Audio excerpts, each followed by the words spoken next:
नमस्कार, मैं हूं अभिषेक कुमार। आप देख रहे हैं मोबाइल न्यूज 24। इस वक्त हम अंबेडकर नगर विधानसभा में हैं और यहां की परेशानियां अगर आप इस क्षेत्र में आए तो खुद अपनी जो समस्या है उसका बयां करती है। हाल ही में पिछले मंगलवार को जो मदनगिर मार्केट है उसमें कुछ दुकानों को तोड़ा गया। ये दुकानें पिछले 40 वर्षों से इन क्षेत्रों में हुआ करती थी और आज इसी मुद्दे पर जो अंबेडकर नगर की समस्या है, पिछले 10 साल में जो यहाँ के लोग इन परेशानियों को झेल रहे हैं, इस मुद्दे पर जयप्रकाश जी ने प्रेस कॉन्फ्रेंस की है। कांग्रेस के नेता है, यूथ कांग्रेस के पुराने नेताओं में से जान जाते हैं और अगर इनकी बात करें तो राहुल गांधी से सीधा जुड़ाव है। मैं चाहूंगा मेरे कैमरा पर्सन आपको दिखाए कि भारत जोड़ो न्याय यात्रा हो या राहुल गांधी की जो दूसरी ट्रम की यात्रा थी, तमाम यात्रा में ये उनके साथ चले और जहां तक ये यात्रा गई, कुल मिलाकर कांग्रेस कहती है कि हम नफरत की दुकान को बंद करने आए हैं और मोहब्बत की दुकान को खोलने आए हैं। तो ये भी अंबेडकर नगर में यही कुछ प्लानिंग इनकी है कि अंबेडकर नगर में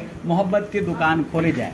लेकिन जनता को जो लग रहा है, जनता की अगर आप समझे तो जनता को कांग्रेस के मोहब्बत की दुकान रास नहीं आ रही है। इसकी वजह है क्योंकि विधानसभा चुनाव अगर हम देखें, जब से कांग्रेस सत्ता खोई तब से एक भी सीट पर कांग्रेस का आ पाना काफी मुश्किल है। अंबेडकर नगर गढ़ है कांग्रेस का। एक समय में प्रेम सिंह जी यहाँ के विधायक रहे हैं, कभी ना चुनाव हारने में उनका नाम रहा। ऐसी क्या गलतियां हुई, क्या परेशानियां हुई कि कांग्रेस बैकफुट पर रहती है? देखिए, मैं ये कहना चाहता हूँ कि कुछ कारण रहा होगा। जनता जनार्दन होती है, जनता ने जो मैंडेट दिया है, जनता ने जो केजरीवाल जी को जो जिताने का काम किया है, ठीक है, हम जनता के को मतलब सर आंखों पर उनका फैसला रखते हैं। मगर मैं सिर्फ ये कहना चाहता हूँ कि केजरीवाल जी ने जो दिल्ली की जनता को जो वादे किए हैं, आज उन वादों का क्या? मैं अंबेडकर नगर में रहता हूँ, यहाँ का निवासी हूँ, यहीं रहता हूँ, मेरी पैदाइश यहीं है। मगर मैं देख रहा हूँ कि 10 साल पहले यहाँ बहुत खुशहाली थी, अमन चैन था। आज ये सब कुछ मतलब बदल दिया सरकार ने। आम आदमी पार्टी के विधायक साहब, आम आदमी पार्टी के निगम पार्षद साहब, तो मैं ये कहना चाहता हूं कि ऐसा क्या हो गया जो आपको जो यहाँ की जो जरूरतें हैं उन्हें पूरी करनी चाहिए, उस पर आपका ध्यान नहीं है। शिक्षा के मॉडल की बात करते हैं, बिल्कुल केजरीवाल जी करते हैं। तो डॉक्टर BR अम्बेडकर आदर्श विद्यालय आज ये सील है, लगभग 10 दिन लगभग हो गए हैं, से ज्यादा ही हो गए। तो ये सील करने का काम किसने किया? ड्यूसिप ने। यही बोलेंगे आप? बिल्कुल। तो क्या यहाँ के विधायक की कोई जिम्मेदारी नहीं बनती? क्या वो ड्यूसिप के मेंबर नहीं है? मैं ये कहना चाहता हूँ कि कितनी चीजें हैं उस पर काम करना चाहिए। ये ड्यूसिप के चबूतरे यहाँ पे, उन पर काम कीजिए। आप कहना चाह रहे हैं कि विधायक जी काम ही नहीं कर रहे? आप ऑफिस में जाइए ना, अगर मिल लीजिए एक बार। आप एक बार जाइए, ऑफिस बंद रहता है। विधायक साहब के पास किसी के पास इतना टाइम नहीं कि जनता से मिल ले। अरे ऐसे थोड़ी, मैं बता तीसरी बार मैं बता रहा हूँ। देखिए, उनको पता है, उन्होंने ऐसा कोई काम नहीं करा जिसके नाम से वो वोट मिले। वो उनको ये पता है कि केजरीवाल जी की एक रैली करा दूंगा, जीत जाऊंगा मैं। अच्छा, आप समझिए, केजरीवाल जी को चेहरा बना के वो काम कर रहे हैं। अरे जनता का काम कीजिए। याद रखिए, बूंद बूंद घड़ा भरता है। इनके गुनाहों का जो घड़ा है वो भर रहा है, जो ये आज जनता को परेशान कर रहे हैं। आज आपने प्रेस कॉन्फ्रेंस भी किया, क्या क्या गुनाह है उसके बारे में थोड़ा सा मैंने बताया आपको। देखिए, तमाम तरीके की चीजें हैं। देखिए, मैं बता रहा हूँ, ये लिस्ट है पूरी, और ये पूरी लिस्ट के साथ ये कई फोटोज हैं।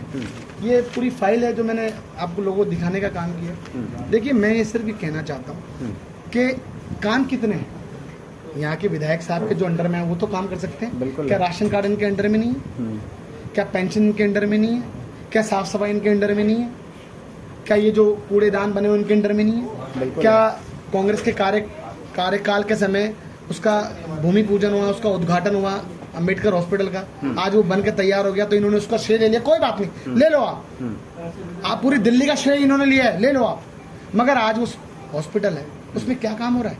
यहाँ की अंबेडकर नगर की जनता सफदरजंग हॉस्पिटल जाती है, वहाँ इतनी भीड़ रहती है, सुबह 5-5 बजे नंबर लगते हैं। तो जब नजदीक में हॉस्पिटल, तो क्या काम है?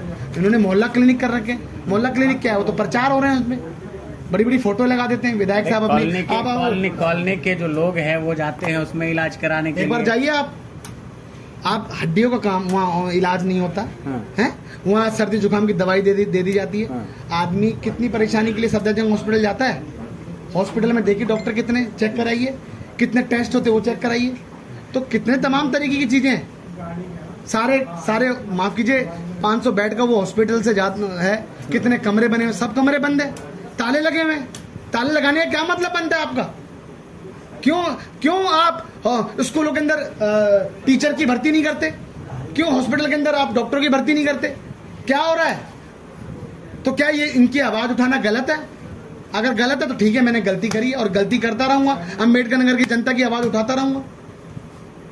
ये गलतियां जो है आप कह रहे हैं, गलती अगर है तो गलती करता रहूंगा, जनता समझ पाएगी कि जनता समझ नहीं पाएगी। अच्छा, जनता नहीं समझ पाएगी, जनता जाती नहीं है। मेरे यहाँ कितने काम होते हैं, ये कार्य माफ कीजिए अजय दत्त साहब का है, विधायक साहब का है। जनता के मन में तो ये है कि लोकसभा चुनाव एक साथ गोद में गोद बैठ के और कांग्रेस आम आदमी पार्टी लड़ती है, यहाँ पर आप लोग भी प्रचार कर रहे होंगे जो आपके प्रत्याशी होंगे गठबंधन के, सुनिए, और आज आप विरोध में आ गए।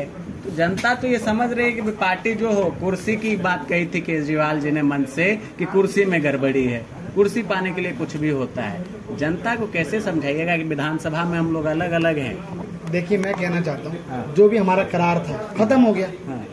माफ कीजिए, करार हमने गलत करा इन लोगों से। अच्छा, अगर करार नहीं होता तो हम एक आध सीट पे हम जीत के भी आते। चलिए कोई बात नहीं, इनके खोखले जो वादे थे ना 10 सालों के वो खत्म हो गए। तो अगर कांग्रेस की गलतियां थी तो कांग्रेस के जहाँ हमने चुनाव लड़े, करार गलत था। ये मेरे खुद के विचार है, मैं बता दूं। नहीं, करार गलत मेरे, आप समझिए मैं क्या कहना चाहता हूँ। अगर हम अपने पूरी 7 सीट पे लड़ते तो उसका एक अलग फैक्ट पड़ता, मगर हमारा कांग्रेस के शीर्ष नेतृत्व ने जो फैसला किया वो हमें मान्य है। मगर मैं ये कहना चाहता हूँ, जहाँ जहाँ ये लड़े वहां तो जीत सकते थे, वहां तो इनके विधायक हैं। जहाँ 4 सीट पे ये लड़े, 3 पे हम लड़े थे, 4 सीट पे जहाँ ये लड़े तो उन 4 सीट पर जो इनके विधायक तो जीते होंगे, तो क्यों हारने का काम किया है, मैं पूछना चाहता हूँ। तो माफ कीजिए, इनकी करनी और कथनी में जो फर्क है जनता को समझ में आ गया है। और अम्बेडकर नगर की बात कहूँगा, अम्बेडकर नगर में बहुत बुरी स्थिति है। अभी हम गए थे, हमने देखा मार्केट में कुछ दुकानें जो है उसको तोड़ी गई है, स्कूल के दरवाजे को भी तोड़ दिया गया है, कुछ महिलाओं के साथ मारपीट और अभद्रता भी पुलिस वाले द्वारा की गई है।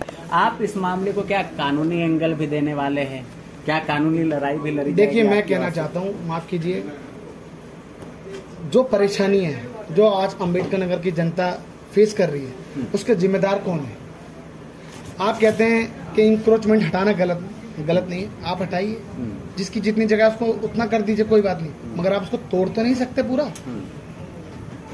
आप कहते हैं कि किसी का पेपर नहीं है, तो पेपर बनाने का काम कौन करेगा? कहीं बाहर से लोग आएंगे, विदेश से आएंगे, जो मॉडल की बात करते हैं कि मॉडल बाहर से आएंगे। अरे आप लोग करोगे, देखिए कॉल कितने टाइम से बैठा हुआ है, उनको पेपर दीजिए, आप जो आपका चार्ज बनता है वो चार्ज करिए। ये तो आपको समझना पड़ेगा। वो तो कोर्ट ने भी, आज आप उठा रहे हैं, तो क्या अब ये आवाज जो है अम्बेडकर नगर से उठकर दिल्ली के सेंट्रल दिल्ली तक पहुंचने वाली है? क्या ये ज्ञापन आप जो है प्रधानमंत्री जी को दिल्ली सरकार में सीएम विंडो तक लगाने वाले? बिल्कुल, हम ज्ञापन देंगे उनको, पूरी बातों का जवाब हम जो यहाँ की परेशानी है वो देने जा रहे हैं। मगर मैं सिर्फ ये कहना चाहता हूँ, देखिए हमारी कोई लड़ाई नहीं है। राजनीति में सरकारें आती हैं जाती हैं, मगर जो सरकार रहती है उसका काम तो पूरा होता है। जो तो जनता से वादे किए होते तो प्रकाश जी है, और इनका कहना है कि काम अगर सही करोगे तो विरोध नहीं करेंगे, और काम अगर गलत करोगे तो कांग्रेस का झंडा उठाकर अम्बेडकर नगर विधायक और पार्षद के खिलाफ उनके पोल खोल अभियान की शुरुआत कर दी गई है, और ये अनवरत जारी रहेगी। लगातार आप बने रहिए, देश और दुनिया सहित दिल्ली की हर इंपॉर्टेंट खबर को देखते रहने के लिए आप तमाम दर्शकों का बहुत बहुत धन्यवाद। जयप्रकाश जी, आपका भी बहुत बहुत धन्यवाद। धन्यवाद।